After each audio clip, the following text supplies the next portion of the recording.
Brrr. Why are you upset? What happened? Took me 15 minutes this morning to find parking at the gym. I hate Januaries. Oh dear. Just to wait a bit. It'll be back to normal in a couple of weeks. Many people made a resolution to get fit, but you know how that goes. Most will give up soon. That's great for my parking, but not so good for them. Are you making New Year's resolutions? About half of us do. We used to, but now we don't anymore. The resolutions can be great or go horribly wrong, depending on how you approach them. It's good to have personal goals. Absolutely. But many resolutions are broken before they start. So let's figure out how to set goals, and we don't have to attach them to the new year, beginning of the month, or even to Monday. Diabetes sucks. But at Simply Diabetes, we can help you manage your diabetes cheaper and easier. We are not medical professionals. We are people with diabetes, just like you. Welcome.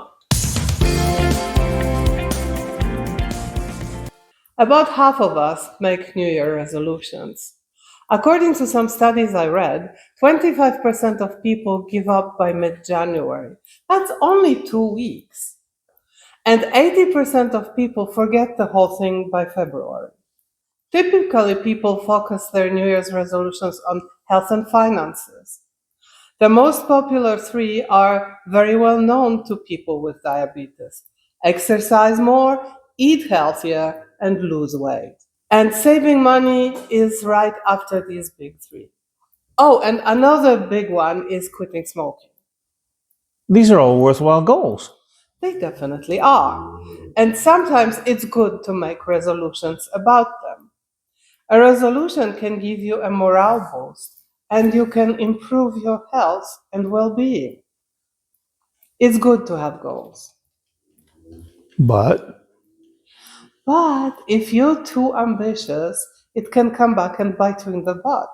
If it's too hard, you get discouraged and then give up.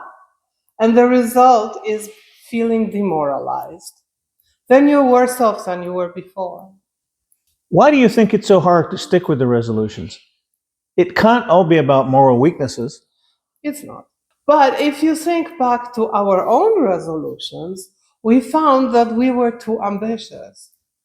If we plan to overhaul our lives completely, it's a lot harder than making smaller and more reasonable changes. We tried sweeping changes a couple of times. We did last longer than 2 weeks. One time we even managed to stay very low carb for almost a year. But then life got in the way. It's so easy to slip back. I remember that. The slip was so slow we didn't even notice. We tried dessert once. Nothing bad happened, so we do it again in a few days. Then we realized it's been a while since we had a very good diet day. It was so hard to get back to the very low carb diet that we gave up. It's not that we discussed it and decided, it just happened. Usually it happens in one of two ways. Initially, everyone is so gung ho, things are going well, we are proud of ourselves, life is good. But if our resolution is inflexible, like I will never again have donuts, and then someone at a party or other event brings a box and we eat one, it feels like the end of the resolution. You think, okay, I blew it, it's over. I might as well have another 2 donuts because it's not worth it. Promising yourself you'll never do again something you used to do all the time is really hard. I know. I quit smoking cold turkey almost 50 years ago, and it was the hardest thing I've ever done. But you never smoked again, and I'm so proud of you. So we mentioned the resolutions fail in two ways, and one is called turkey. And another one is like what happened to our very low carb diet. We slipped so slowly, we never even noticed until one day we woke up and realized we haven't had a low carb day in weeks. That's how we realized that it's really hard to make huge lifestyle changes that stick. We don't make very ambitious resolutions anymore. We make small changes. Yes, these are a lot easier, and we don't have to wait until New Year, New Month, or even until Monday. You can start at any time. We are also more flexible. For example, we used to go out to eat a lot more. There were times when we'd eat out every day, sometimes more than once a day. We no longer do that. It was convenient and fun, but it was terrible for our blood sugar. And it was also expensive. We haven't given up going out completely. We still do once or twice a week. There are ways to modify restaurant meals to make them more diabetes friendly. We'll have a video about this soon. You always nag me about eating more vegetables. You're welcome. It's not that hard to have veggies, at least a couple of servings a day. It's not enough, but definitely better than nothing. If you could, you'd feed veggies to the whole world. Yes, at least 10 servings a day. I know. I also eat fewer potato chips these days. And we eat fewer desserts too. I'm not giving up on chocolate though. I have a little bit of very good Belgian chocolate every now and then. Then there are resolutions about exercising. Lots of people make those. We mentioned at the beginning of the video that gym parking lots are full at the beginning of the year and completely empty soon after. I love pickleball, so I stick with it. But if you don't like exercising, how do you not give up? There's an irony here too. I've been overweight all of my life, literally since I was 4 or 5 years old. That hasn't ever stopped me from playing sports. I played soccer growing up in Sheffield. Also, as a teen, I played table tennis competitively. In my 20s, I took up racquetball and played for almost 50 years. A lot of new gym members would look at me and kind of smirk. I cannot begin to guess how many. If I saw them, I would laugh internally. They probably thought, for sure, he won't last. However, the laugh was on most of them. I've been in rec centers and gyms continually for 50 plus years. I will share my philosophy on doing this successfully in a full video soon. You don't have to join a gym. I don't go to one, but I'm active. I walk year round, lift weights, and swim when it's warm enough. But sometimes I don't feel like doing anything at all. And then we fidget. We have a video about how fidgeting is exercise and how it helps. We have a link to it below this video, so check it out. It's amazing how a little bit helps. Just walking for 2 minutes after a meal can do you good. So, for example, your resolution could be to walk a little bit after dinner, 5 times a week. This way, if you skip one, it's not a big deal because you planned for a down day. Exactly.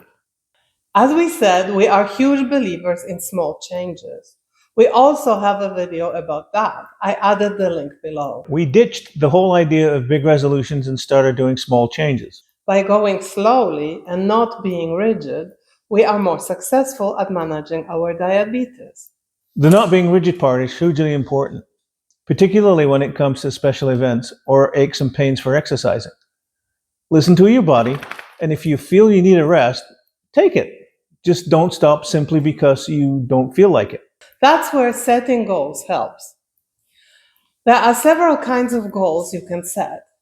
Many people just have a general idea of what they want, such as losing weight. That's not specific enough, so they tighten it up a bit and decide they want to lose 20 pounds by May, for example. That's specific in terms of the pounds and the time, but I don't like goals like this. Why? Because it's not always up to me. We say often that our bodies are not machines. So you might do all the right things, exercise like mad, carefully select your food, and your body might decide not to release all the weight. We all know about the dreaded plateaus. You might hit one, which will prevent you from achieving your goal. That's demotivating, soul destroying. A much better goal is something you can control completely.